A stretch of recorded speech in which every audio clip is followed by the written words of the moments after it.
and welcome to KMC Controls monthly Stuck on a Bucket webinar series. I am Fritz Wicker. I'll be your host for today's webinar. I'm joined by Dan Kakinda and Scott House.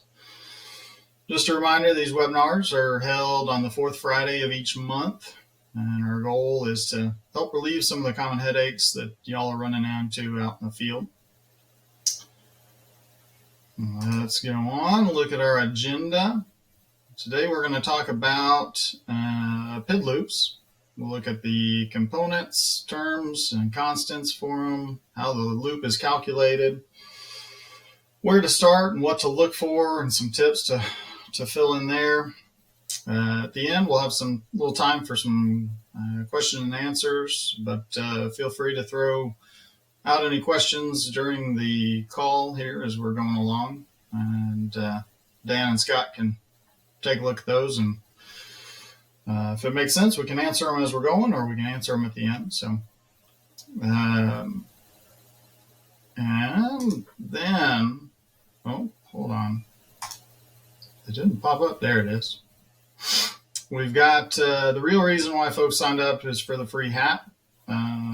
We've got another Matthew Travis hat in the raffle today, and I want to say congratulations to Matt Braun with Veritex Solutions for winning our Under Armour polo from last month. So, all right, let's jump in here. Oh, I think I got ahead of myself, didn't I? Did we already talk about the agenda? Some of the terms, how the loop's calculated? Yeah, I think we did. Let's move on. Move on and dive in. All right, PID loops, the definition. So a quick idea of the definitions and vocabulary related to it. PID loops, also control loop. It's basically a strategy or calculation that's used in many types of processes and building automation, from supply fans to pump speeds. It's designed to maintain any type of medium in a building. It could be temperature, pressure, flow, or other physical properties that a controller is trying to manipulate and adjust to maintain comfort and efficiency.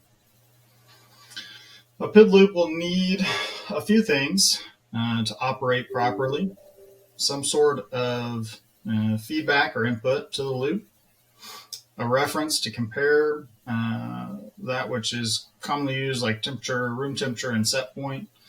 It could be loop water temperature and supplied chill water, set point, static pressure, whatever you're feeding in and comparing for your set point there. And then once they have that comparison, we run it through a calculation, which is the loop object, and we're going to supply that as an output. General good practice is write the PID loop output to a variable rather than writing it directly to the output of your controller, but I've seen it done both ways in all kinds of different control systems. And really it comes down to what you're comfortable with and how you want to set up and program your building.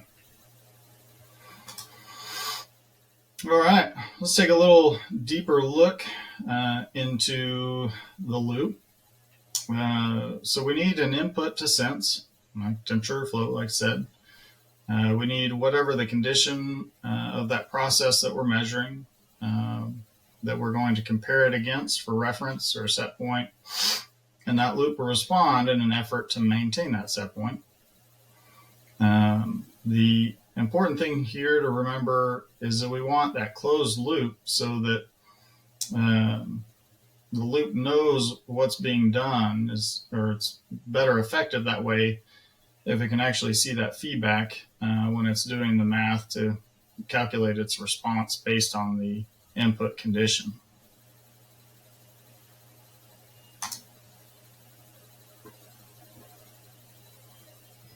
So we'll look at some of the terms of that PID loop. So in the calculation of how that loop value is determined, there are four components that get added together to produce the loop output. Those components are our proportional value, integral, derivative, and bias. I'll work off the comparison of the error that's generated between the set point and our input or reference. Depending on how these loop constants are set, one piece of the PID loop might be responding more than other. So it all depends on what your system is and what you're trying to do with it, whether it's controlling a hot water reheat valve for room temperature or chill water valve on an air handler. So we'll dig in, look at our proportional side of our PID loop. The proportional term provides a linear gain to the loop. So the greater error that I have, the proportional term or constant gets applied to the output. So a way to think of this is to think of it as throttling range. And if you know you have a room temperature of 72 degrees and the set point is 74, we have an error of 2 degrees. If our proportional is set at 4, that would get a 50% output for this situation. If our error was 4, then we would get a 100% loop output. So the greater the error, the greater the proportional term as it's applied to the output.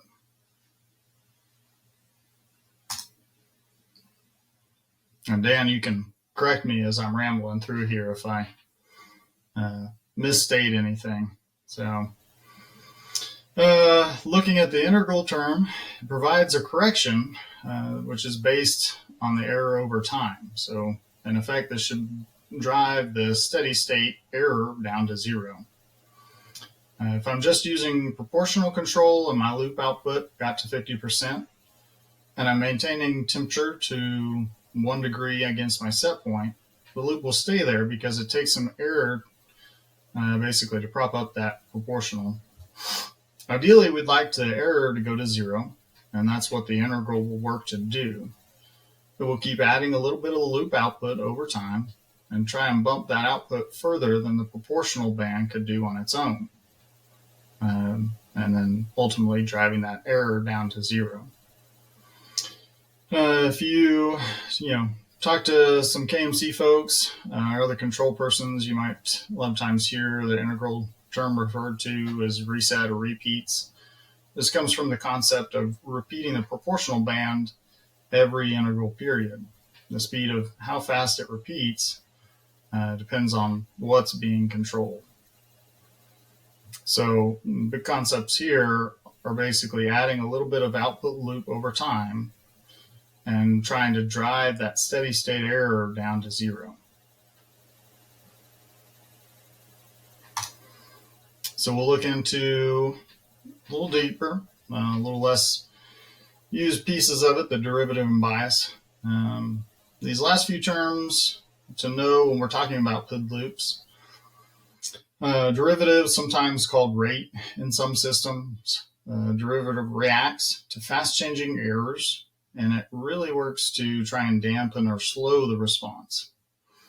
Being that most processes in our building automation systems are generally pretty slow, we don't commonly see derivative used, and if we start introducing derivative without tuning our other properties, it's going to give you some responses that can be kind of confusing and hard to tune. Excuse me.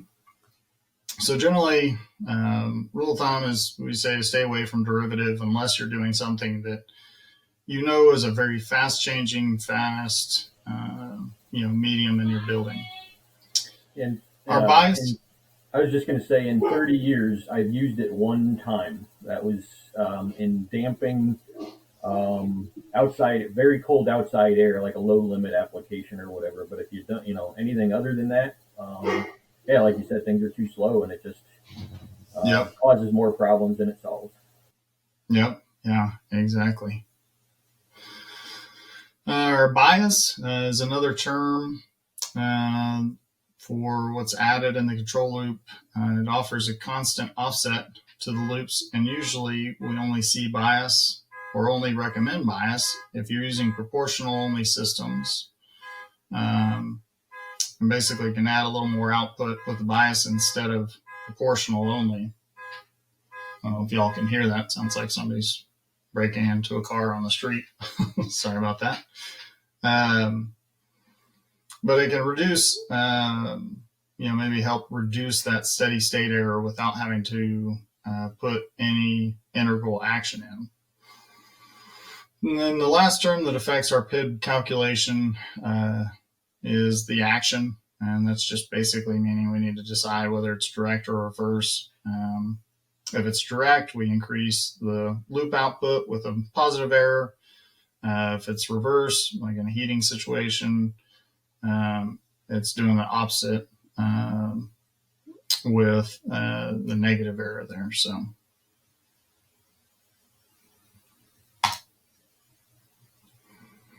this one's pretty straightforward. Our output is basically just all those terms added together, right? At the end of the calculation, after we know each of our different pieces of the pie, we have the proportional, integral, derivative, bias. We're going to sum all that together, and that becomes our output of our loop. I will mention here that in KMC products, the loops are smart enough to know that if I have a 50% proportional and my integral calculates to be greater than 50, we're automatically limiting that integral term to prevent any windup that may be happening in that loop. So let's start at where do we start when we're looking at tuning a loop. We want to start by setting up a process to monitor what's going on. It could be using, Connect to set up trends, maybe using the table view, live trend view. But we want to be able to see that data of our, input, our reference point, set point, whatever it may be, our output, our different variables, all that, so we can watch it and monitor all that live as we're actively tuning that PID loop. Once we set up the monitoring, we'll choose some starting points for proportional and constants, and we'll get to that here in a second. Then we're going to start by tuning the loop by first adjusting our proportional, and if need be, then add a little bit of integral. It's important to remember that every time you make an adjustment, the tuning process basically starts over. So you want to give it time after each time you make a change to make sure you see how that system responds. It's also important to remember whatever you're setting that PID loop up for, if your equipment, mechanical equipment's not working properly, it's going to be even more challenging to get your PID loop tuned because it's not going to respond or control as it would normally. What else? So next, remember our system's always changing.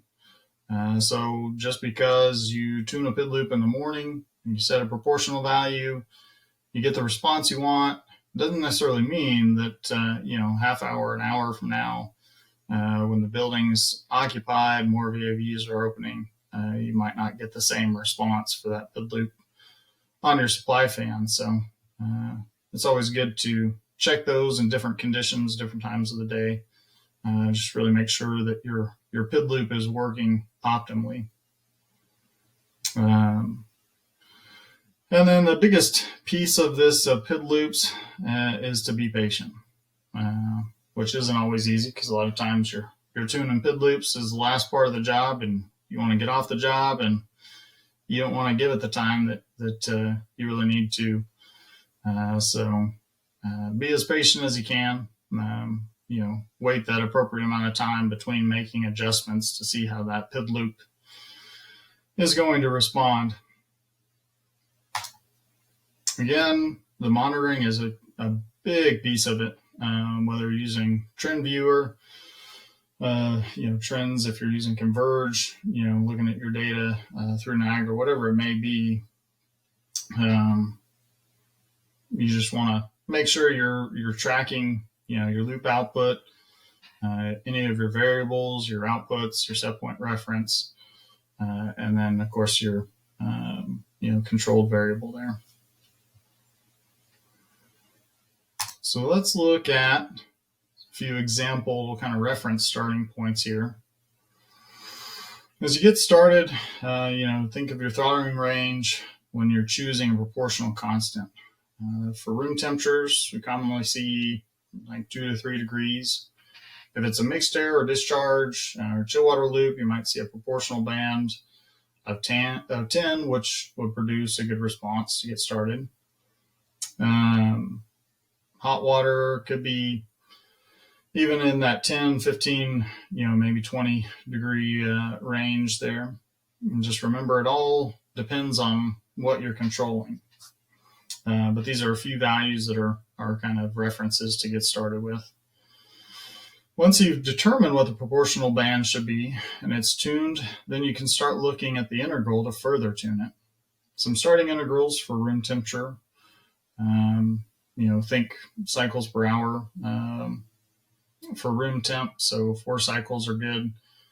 If we run this through our math, we find the constant that would be 0.08 per hour. There's a few other examples here on this chart, and then we can provide afterwards. Next week we'll have a copy of this video online, but we can also provide a PDF copy of the slideshow as well to have these if you want to look back on. For the integral constant, I just want to make sure and emphasize, think how many times you want to repeat that proportional band per hour. The more you repeat that proportional band, the faster that integral is going to move the loop up and down. So generally starting this slower is better, and increase until you get the response that you want. Next, we'll look at a couple different situations here. So as we start to tune it with proportional only, if we look at this top picture, you can see the loop output is in green, set points in black. If we have too little proportional action, my control variable is never going to reach the set point. This means that my proportional constant is too large. Sometimes if someone puts a proportional constant too large in the loop, output may get stuck at 0 or 10%, and it may look like it's never changing again. All this happens generally because the proportional constant is too large. If we look at the middle chart there, we see a loop that's doing a lot of ringing. It's oscillating, so it's going off scale, 0 to 100%, but really it's not settling down after several cycles or minutes of that continual ringing. So it means that I've got too much proportional action, meaning my constants are too small. For that room temperature, we could put a proportional action of like half degree, and I'm not really giving that loop enough time to deal with a variation in room temp that would be required to maintain a steady control. So when this happens, I'm going to increase that proportional to slow it down. And then that bottom chart there is where we want to be. We may have some ringing as it starts up and comes in, but ultimately gets down to that steady state. Within reason, some ringing is okay, and it's normal as a piece of equipment starts up or you go from unoccupied to occupied. The thing to look at there is the amplitude of the ringing will start to settle down and approach a constant number as equipment continues to run. And just have that steady state error between the loop output and what the set point should be, and that's normal. So that's with just the proportional response. We look at some situations with proportional integral. We're going to assume in these that we're starting with properly tuned proportional constant. So that top picture is going to show that I have a good proportional term, good proportional action for my system. If I put in a little bit of integral, again, we always recommend starting small. you may not see a change in response. Your steady stater stays, or it's not being driven down as fast as we like a lot of times. This might look like proportional only action, and again, it's all because that integral constant is too small. So if it's too small, we want to increase the number of cycles per hour. Moving to the middle picture there, in this case, we've mistakenly put too much integral action in. So now instead of a nicely performing response, I've introduced an unstable oscillations or ringing into my control loop. This a lot of times can look like a proportional term that's too low. They look the same and its results unstable oscillations and don't settle out ever. So this all means that I have too much action and my system can't respond quick enough to get a proper measurement. So when this happens, reduce that integral term, back out, and we should see that loop settle down. And then again, at the bottom there is what it would look like if we had a properly tuned proportional and integral value. There, will be some overshoot, but after a few cycles, you get to a steady output, and then it'll sit right around the set point. Moving on, a few tips. Again, the biggest thing, be patient. It takes time, especially when you first getting started. You plug in your first proportional term, watch it for 10, 15 minutes. Whatever is a reasonable amount of time for whatever the equipment you're controlling. Generally, the more patient you are, the quicker you'll tune the loop, versus if you make a change, watch it for 2 minutes, make a change, watch it for 2 minutes. You can kind of just bounce all over the place and never really get to where you need to be. Second here, if you don't know why the loop's unstable, first thing would be go back to, check your mechanical equipment, check sure that's all still in good shape. Check your configuration of your PID loop. Make sure your input value and set point values are correct. Maybe it's a system somebody else set up for you. So it's good to go back, double check those, make sure everything's mapped in the way it should. If you have an unstable loop and you've got a proportional and an integral value, go in and take it back out, go to ground zero and just start with your proportional. Third here, know when to quit or take a break. You can sometimes get kind of tunnel vision sitting on a bucket in a chill water plant, trying to tune a loop for hours. But it's just important to remember what's acceptable and try not to go down too far down the rabbit hole. And again, keying back on what's acceptable. It takes some practice and experience, to know what is acceptable. Sometimes proportional only action is acceptable and works for what you need. Sometimes you need that proportional plus a little bias or proportional plus integral. It always just depends on what type of equipment you're playing with, but don't be afraid to leave something with just a proportional if it's working and controlling for how you need it to. So to wrap up, I guess, do we have any questions, answers? Did any come in on the chat?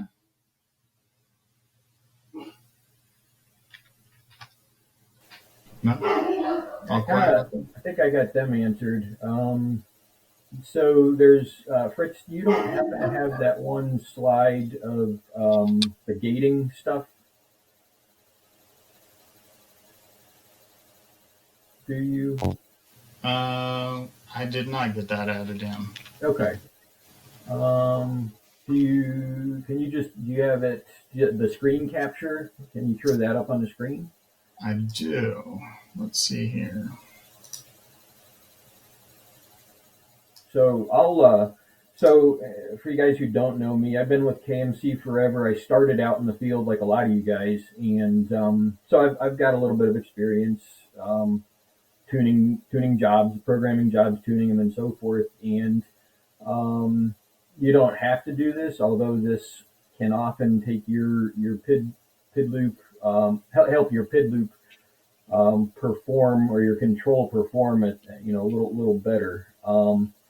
And I use the term gating a PID loop with respect to the output, in that it would apply in situations where you have a condition that's not steady state, like the fan goes on or off, or the pump goes on or off. You go from unoccupied to occupied, and so forth. And if you're not controlling, let's say you're controlling duct static pressure, but the fan's off, and you're just simply running your PID loop, well, you're going to be building up error, that integral portion, because you're not getting the input responding.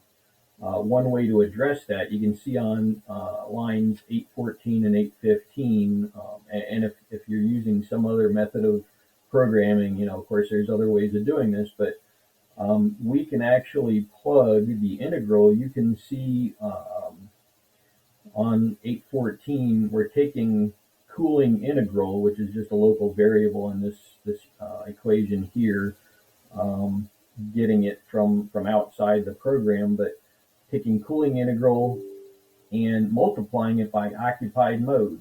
Well, what's occupied mode? It's either a 1 or a 0. If the building's occupied, then we're just multiplying the integral number times 1. Same thing with fan mode. If the fan's running, it's a 1. So we're multiplying by 1 by 1, and we put cooling integral into loop 1.I, into the integral portion of the loop config. But if either fan mode or occupied mode is off, then either one of those is a 0. So we stick 0 into integral, and during unoccupied mode, let's say, we put 0 in the integral. So you don't build up that term, and as soon as the building does go occupied, you're starting from scratch. So if you don't have this in there, what can happen is that error builds up. It's trying to get some kind of an input value for fan static, but it's not getting it since the fan's off. Well, it's going to crank the output up to 100% eventually, and when you do turn the fan on physically, all of a sudden it's going to start at 100. Now it has to ramp back down, but that takes time to unwind that integral. So hopefully I'm not getting too wordy, Fritz or Scott, but just a little point there. And then that's good. Yep. We do a couple more comments out there. Another question. Will is asking, does the controller process the PI calc every device scan, or is it delayed, i.e. replayed every second or two? Yeah, so going from memory here, I'm about 98% certain the way our pretty much all our controllers work is the PID looper processes that run in the background, and I believe they update once every, I'm trying to remember, it is not every scan. Now I'm trying to remember if, I don't think it's every second, but it is not every scan. I was going to say every, I don't recall the frequency, but I know for certain it is not every scan. I've got a few, let's see, the COV for inputs and outputs is important.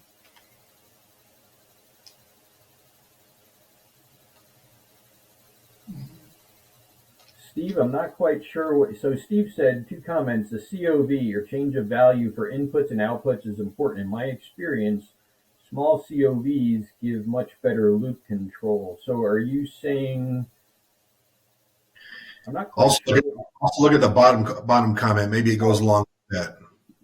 Also, the output device needs to be effective over the entire output signal, correct. A valve that doesn't open until 15 to 20% output will give unsatisfactory. Yeah, that's kind of this similar thing to what I was saying with gating the PID loop, because, well, your devices aren't responding, so your integral is going to get wound up or whatever, even your proportional. But proportional is instant, but the integral is certainly going to get affected. So yeah, definitely gives unsatisfactory. So as far as the COV and small and bigger, I don't know, Steve, if you can. Will, I see you have another question. We'll get to you, but Steve, if you can maybe explain that a little bit more. But one other thing I was going to say, just one thing that I've learned, and I think Britt's kind of covered this pretty well, but just to kind of recap it, the way that I always approached tuning PID loops is set it up, start with an initial value like Fritz showed. Think about what you're controlling. Is it water pressure, which responds almost instantaneously? Think of the speed with which something is responding, the value. Are we talking space temp where it's, you maybe want to control to within a few degrees or something like that, or is it DAT where you want to control, or where the range of your output can vary, 15, 20 degrees, something like that. And that's going to affect the size of the P that you put in there.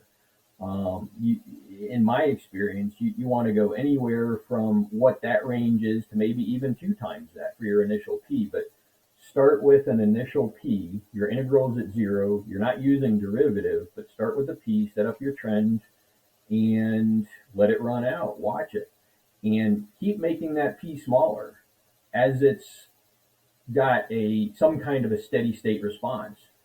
Make it smaller, make it smaller. Once you start seeing some oscillation in there, then back off. And you know that until it goes back steady state, but now you've got your P, at least for your present conditions, as small as you can have it to get the quickest response, but without oscillation. Then once you get there, do the same thing with I. Start with a bigger I, a smaller I, and make it bigger and bigger and bigger until you get oscillations, and then back it off again. And once you get the 2 of them, you should be, at least under those conditions, as tuned as you can be to get as quick as response as you can without oscillating out of control. Now, if you're doing like econ control and all of a sudden now you've got minus 10 Fahrenheit outside air or something like that, when you tuned it with 30 degree outside air, you may have to look at it again under different conditions. But yep. So I'm not sure if that, Steve, addresses, let's see. Well, what we can do, we're about out of time here. Oh. We've got a copy of the chat log. So what we can do is follow up on the questions Sure. after the call here. I think it's got everybody's info and email, and we can follow up with some emails to any of the questions that we didn't get answered there. So just a reminder, our next webinar will be Friday, April 26th. If you've got any topics that you want copied or covered, shoot me an email or send an email into your AVP for your area.